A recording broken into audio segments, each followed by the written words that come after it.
Here on GameChangers, we're all about helping you stay ahead of pharmacy practice. But why stop at listening? You can earn CE credit for this episode and hundreds more by visiting CEimpact.com and logging into your account or creating a new one. Get credit, get inspired, and make your learning count. Hey, CEimpact subscribers, and welcome to the GameChangers Clinical Update Podcast. I'm your host, Rachel Maynard, and our topic today is one that I think will be very interesting to discuss. So recently, the U.S. Department of Health and Human Services announced that the FDA is initiating the removal of broad black box warnings from menopausal hormone therapy products, sometimes called hormone replacement therapy.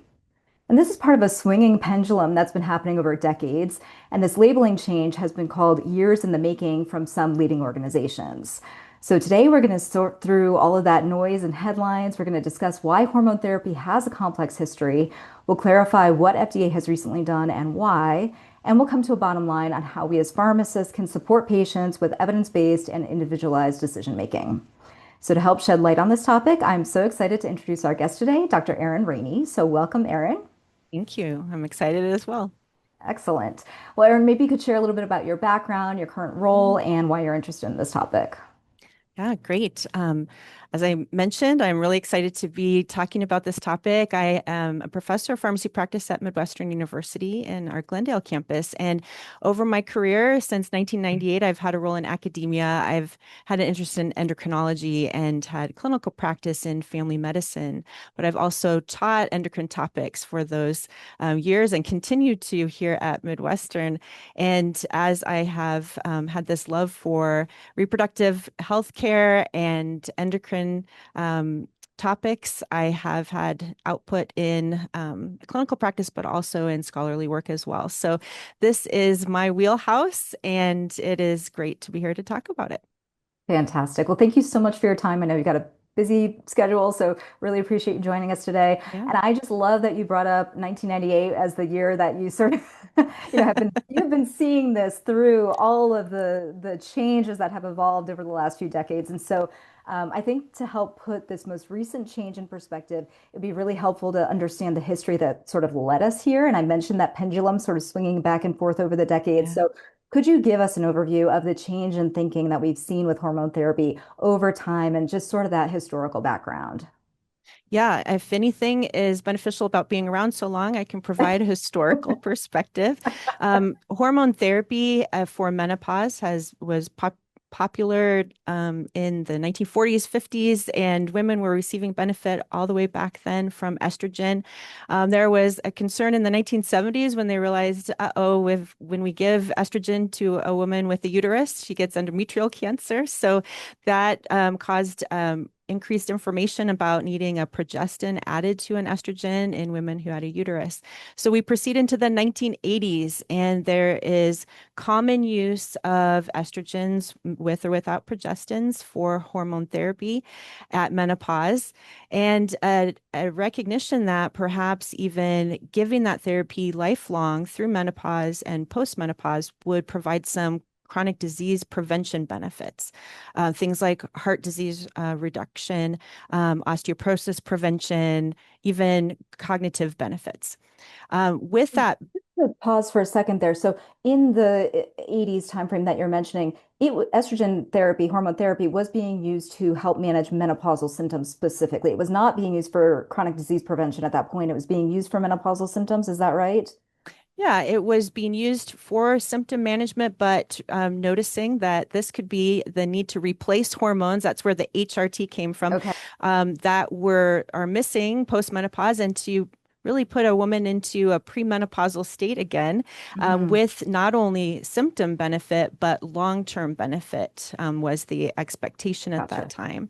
Okay. There were observational studies that were showing some of that benefit. And in the 90s, early 90s, the Women's Health Initiative was created to enroll individuals for a long-term period of time in a randomized control setting to really test that hypothesis that when women receive hormone therapy, that they will have a reduction in coronary heart disease risk, they will have a reduction in osteoporotic fractures, and really test that theory. So that was the reason that the WHI was born in the 90s. Excellent. As we look at what happened then with that study, I also want to mention that the WHI is much broader than the hormone therapy trials. So there were dietary interventions, calcium and vitamin D, and the intent of also an observational trial longitudinally as well. And so as we have our discussion, I think we'll talk about the WHI in a lot of frameworks.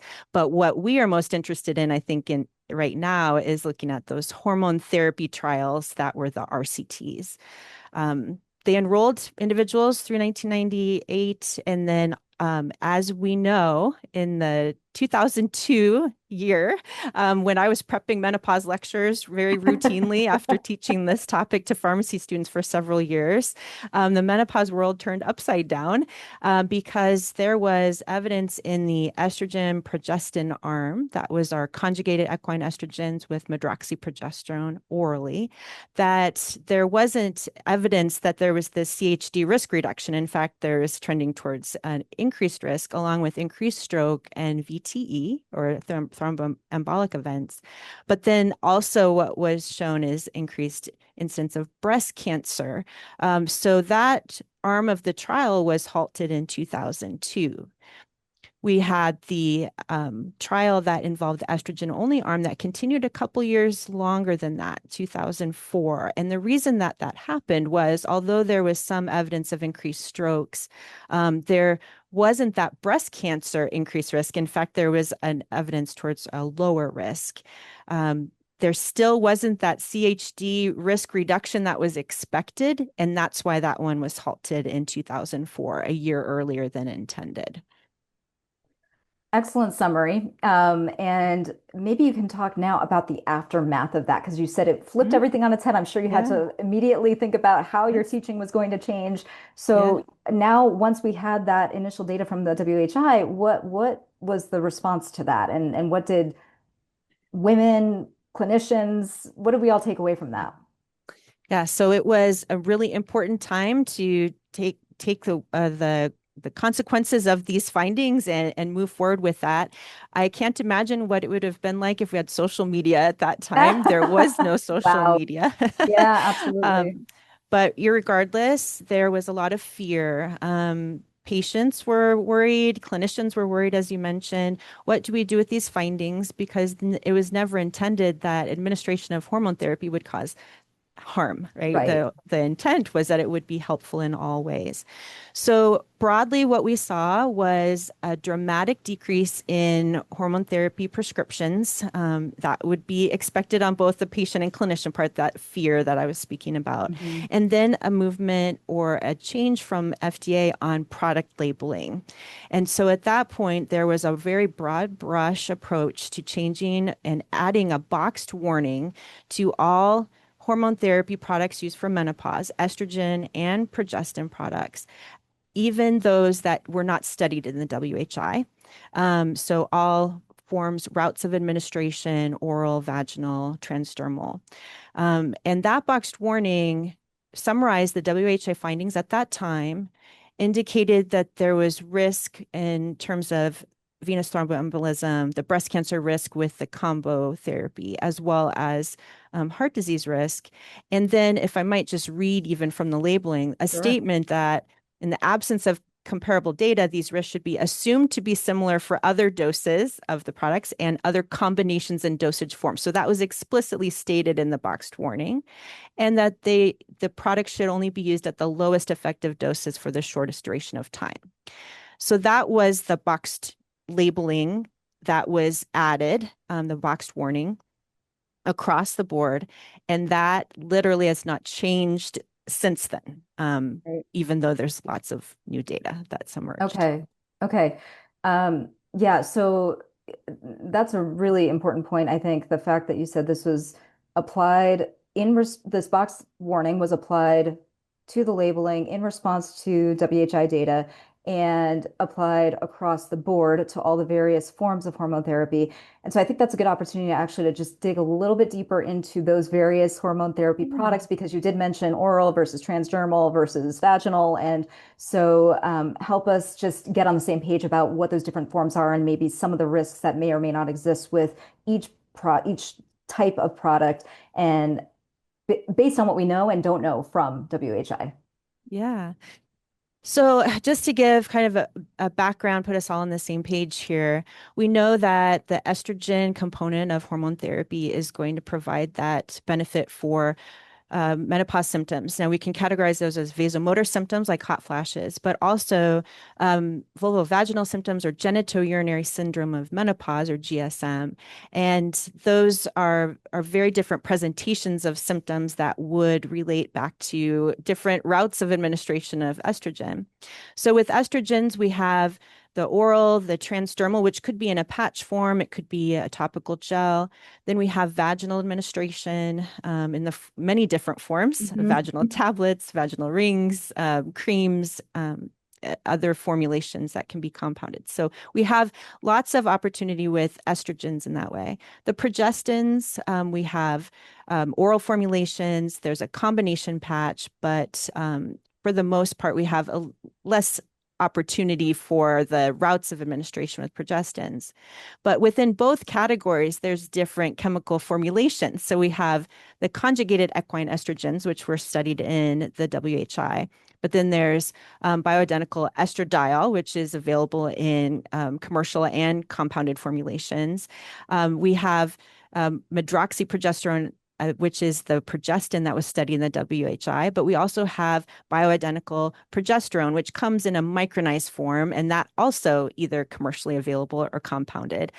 There are others as well, but that just gives kind of that broad overview and reminder of the vast options that we have, thinking back to one boxed warning that is Right. applied across all of those. Right, right. Okay, great clarification there. And just to recap the point you made earlier about the progestins, when are the progestins needed if being used for hormone therapy in combination with the estrogen, and what is the risk benefit consideration there?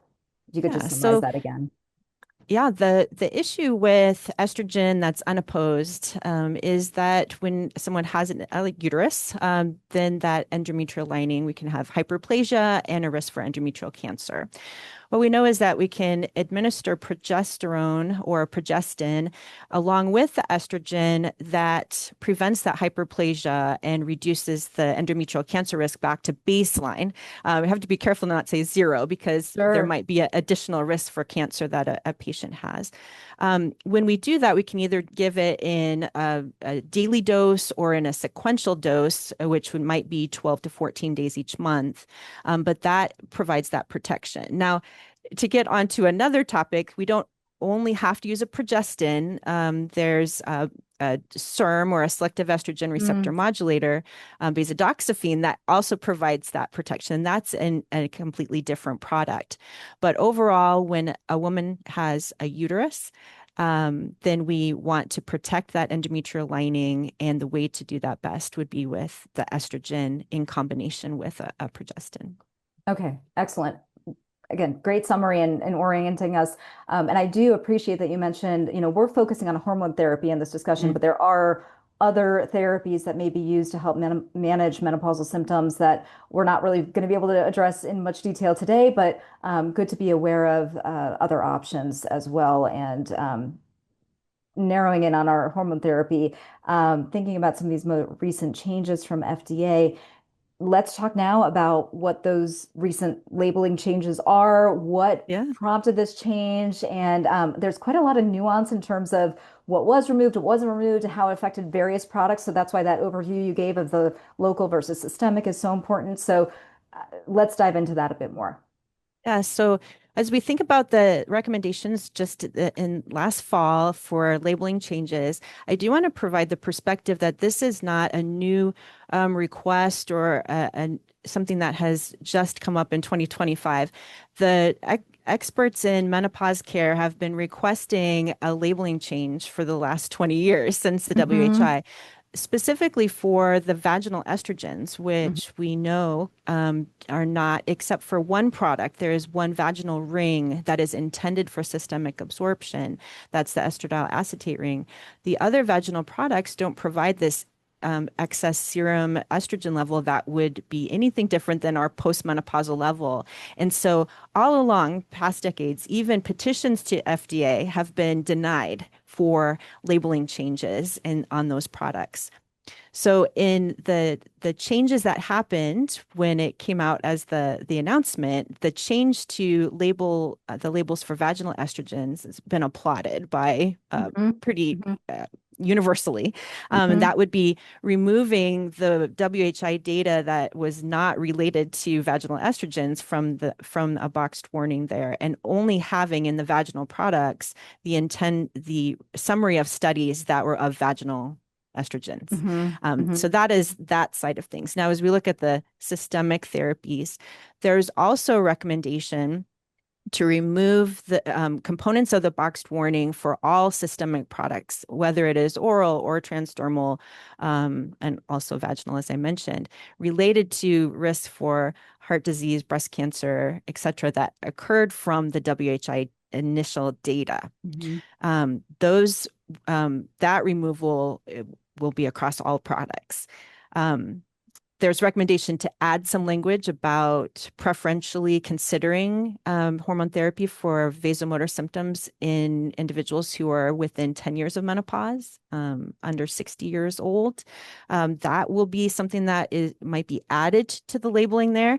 And then making sure to retain the language that confirms that endometrial cancer risk is real if we don't provide Mhm. that progestin Mhm. with estrogen for women who have a uterus.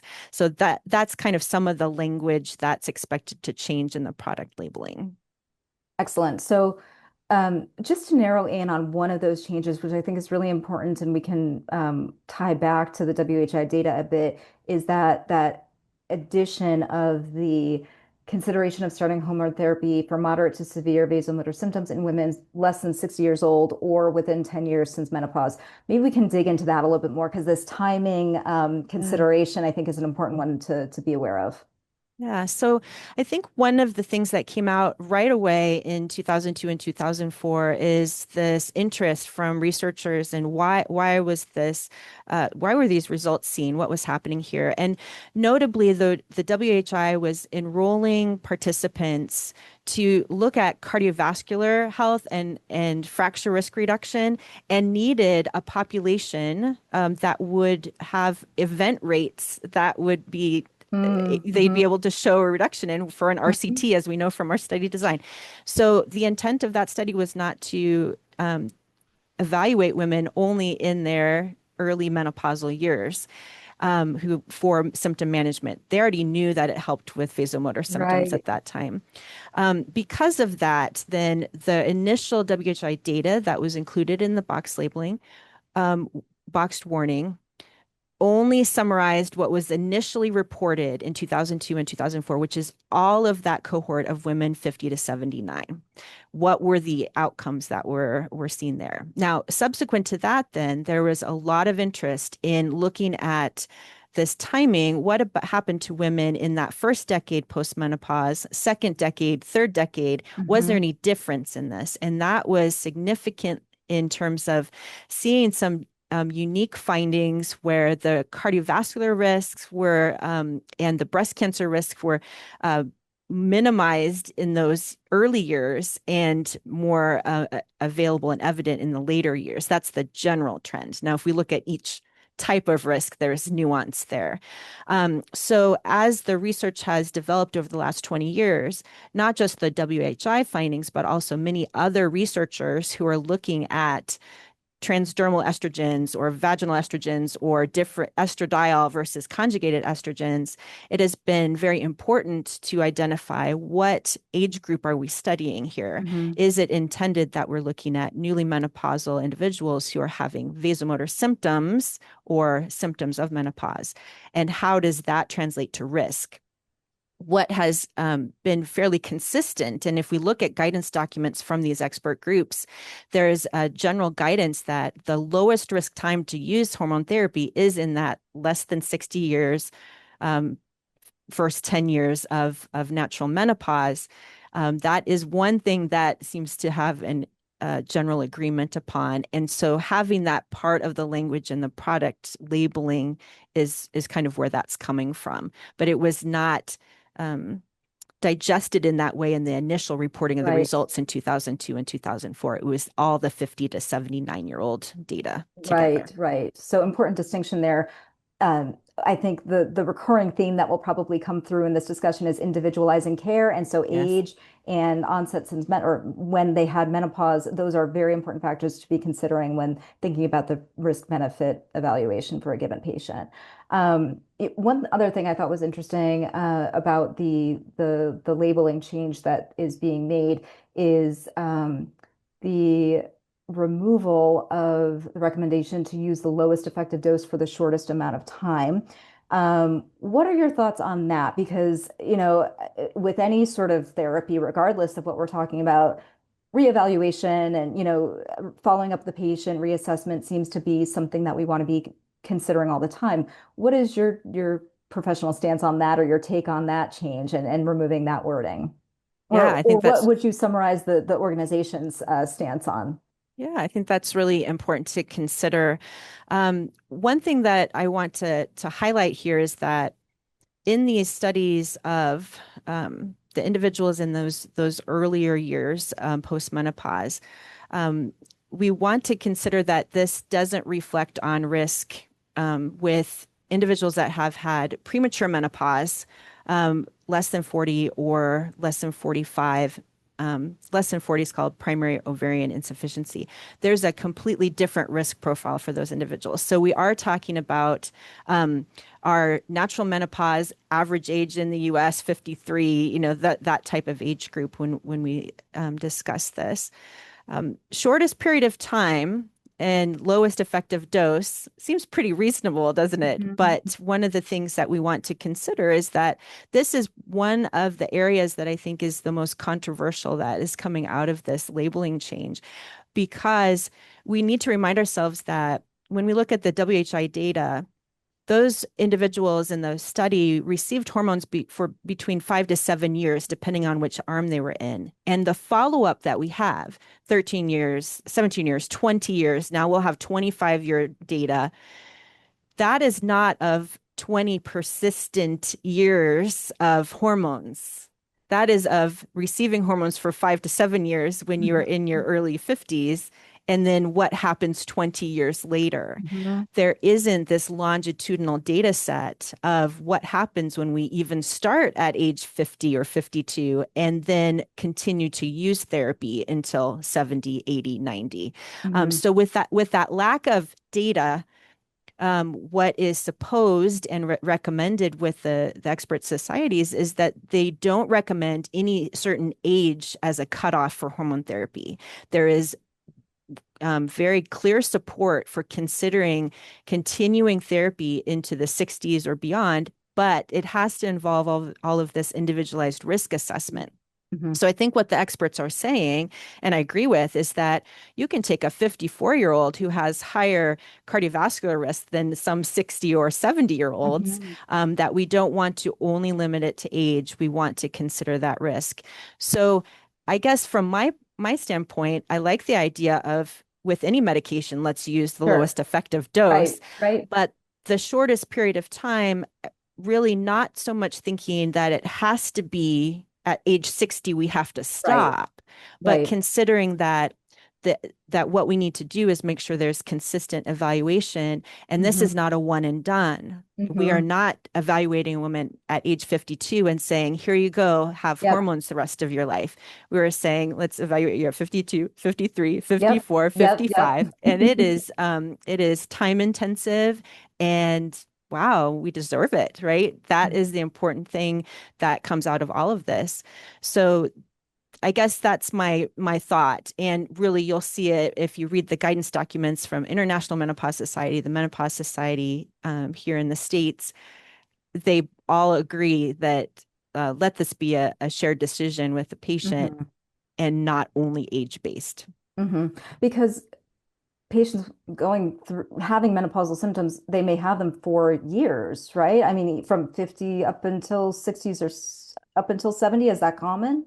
Yeah, so actually, I'm glad you asked about that because this is where it becomes really important and actually pretty exciting to think about symptoms of menopause with vasomotor symptoms tend to start like hot flashes, tend to start in the perimenopause or menopause transition and then continue into early menopause, with most women having the waning of symptoms over time, although there are women who have vasomotor symptoms into their 70s and 80s.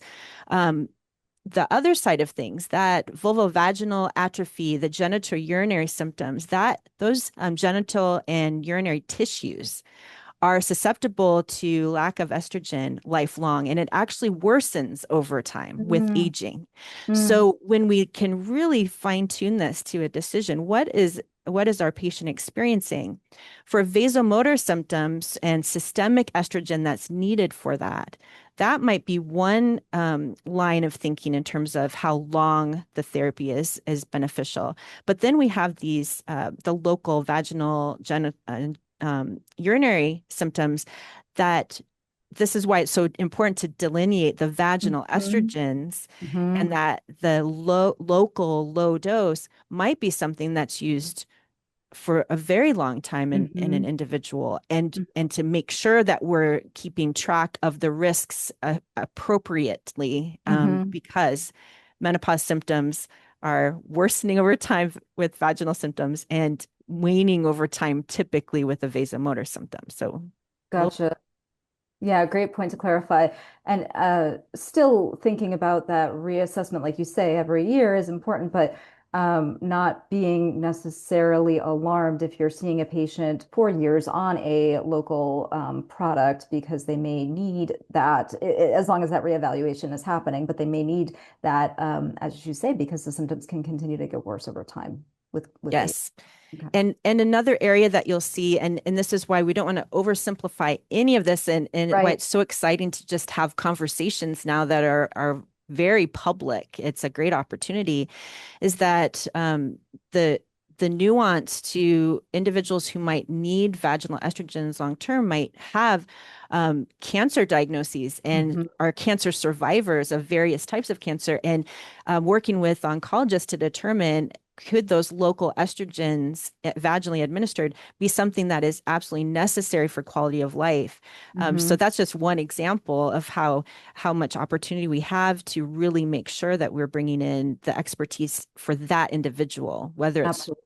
a cardiologist or an oncologist or a gynecologist. We all have different layers of risk that we bring to the table.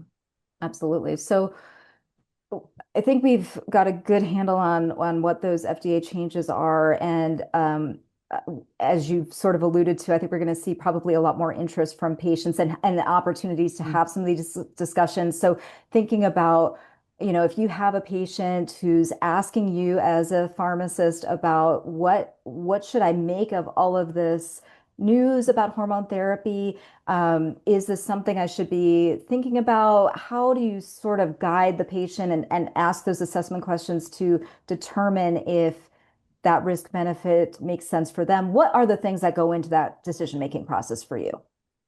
Yeah, so I think with a risk benefit, what we can bring to the table as pharmacists this is what we do best. So if we think about cardiovascular risk assessment, breast cancer risk assessment, fracture risk assessment, these are these long-term risks that we're worried about.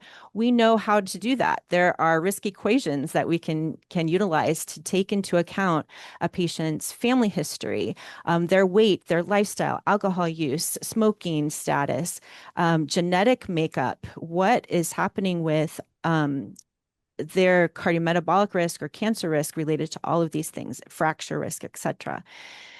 When we're comprehensively looking at that, my suggestion to a patient would be, what, first of all, symptoms are bothersome to you? Is it hot flashes? Is it the local vaginal symptoms or urinary symptoms? Is it both? And then suggesting that in order to know if hormone therapy is right, it very well could be, that we would need to look at this comprehensive view and look at the their heart health, look at their bone health and these other risks. That will look different in everyone. It'll take time. It'll take attention. Not to be fearful of it. I think we want these risks evaluated whether we're considering hormone therapy or not.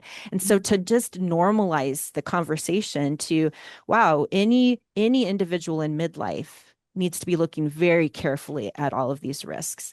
If we're going to add hormone therapy in, let's make sure that we are tasked with looking at your situation only and what it looks like now, knowing that it might change in 2 years or 10 years, et cetera. And also emphasizing to a patient, we have lots of options. I think that's very exciting. So I guess probably a tendency for me would be to change this from fear to a positive excitement that this very well might be a great opportunity. But if it isn't, we have even more non-hormonal options than we've ever had in our toolkit. Right. So that a patient would know, if you're having bothersome symptoms, there is something that we can do to help you. This is not, can I get hormones or am I out of luck in all ways possible? There's hope. And that I don't think has been clear messaging for a lot of patients in the last couple of decades around menopause. If that's the outcome of all this, I welcome that for the patient. Absolutely. And so for those patients who, that evaluation has been made and they may be starting hormone therapy, systemic or local, what are some of the key counseling points that patients should be reminded of when starting any of these products? And again, let's maybe differentiate between the systemic versus local because, there's different considerations there. And also let's talk about transdermal too and the risk assessment with that and how that compares. Yeah, so just generally to answer that first part of the question, I think in any patient counseling, we have so many different routes of administration. So I think instructions for use is really key, right? Yeah. We are administering hormones in all different forms, and there's always an opportunity to not use these correctly, literally, in terms of the administration. Also, we need the patient to be aware of expectation. How long will it take before there's benefit seen? And depending on the nature of the symptoms, those local vaginal symptoms, that might take. And if the patient has had symptoms for a while and that tissue is really friable, it might take months before there's benefit. Okay. In some patients, they might see it within weeks. Vasomotor symptoms tend to respond fairly quickly within a few weeks to a few months, for sure, if they're at the right dose. So those expectations, I think, are important as well. And then also a discussion about how we will monitor that safety. So depending on the type of product they're receiving, how will we know if there's risk occurring? What are we doing to make sure that they have good cardiovascular health, that they're having cancer screenings and et cetera? I think that should be part of the conversation as well. I think I forgot the second part of your question as I was talking through all of that. No, you had those great counseling points. So I'm glad you touched on those. The second part was about the transdermal formulations. Oh, yes. Necessarily discuss like oral forms versus transdermal and whether there's a difference in risk there. We talked about local versus systemic, but let's just dig into that a little bit further. Great. So as the WHI data was published initially, really one of the primary findings, and we knew this already from oral contraceptives, was that there's a thromboembolic risk involved with administering exogenous estrogens. So immediately there is thought that could it be that transdermal administration of the hormones might have a different risk profile, especially related to venous thromboembolic events. And the reason is that when we absorb estrogen through the skin, it does not go through first pass metabolism, right, being presented immediately to the liver. And so there's less of an activation of clotting factors, C-reactive protein, even triglyceride levels are not increased. And could that then confer or attenuate that risk that we see with causing blood clots or perhaps strokes? Now, over time, in the last 20 years, there are studies that are leaning that way, that there appears to be a lower risk with especially venous venous thromboembolic events for transdermally administered estrogens. Whether there's the lower stroke risk is still being looked at. And there's a lot of interest about whether there's a difference also in the type of progestogen, which I know wasn't part of the question, but is Mm-hmm. micronized progesterone Mm-hmm. less thrombogenic than medroxyprogesterone? So it's this data is percolating and bubbling up, and it's summarized in the clinical recommendations. It is not 100% clear, and that is frustrating. We would love to have, after 20 Right. years, one final answer, but it is leaning towards transdermal estrogen having that potential benefit in terms of like DVT, PE, etc. It doesn't appear to have a difference though related to breast cancer, Okay. whether versus oral. Okay. Okay. Thank you for clarifying that. I realized we didn't chat about that specifically earlier, so I did Yeah. want to touch on that.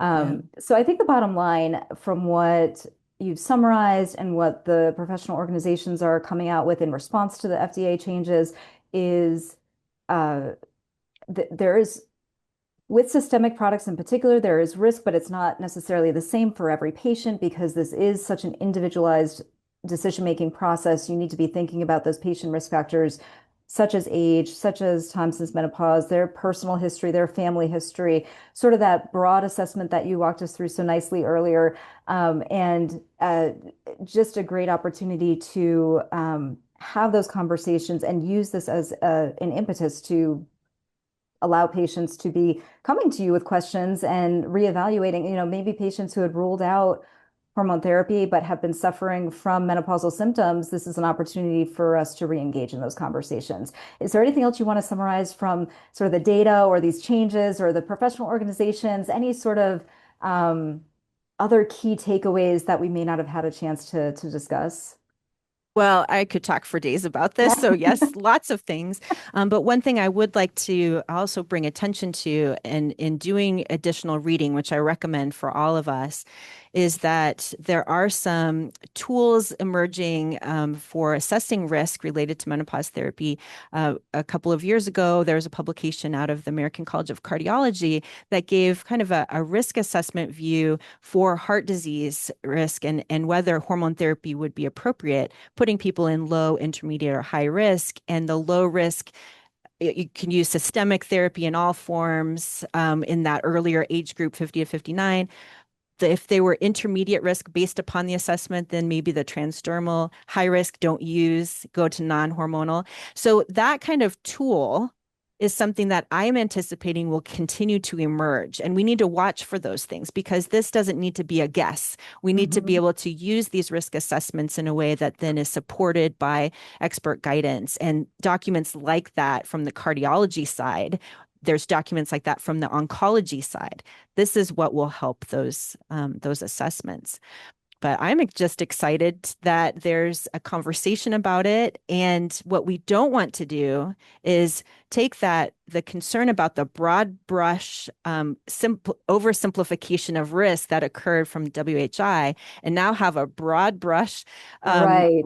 oversimplification that the risk was never there. That's not the point. The point is, let's take a deep breath.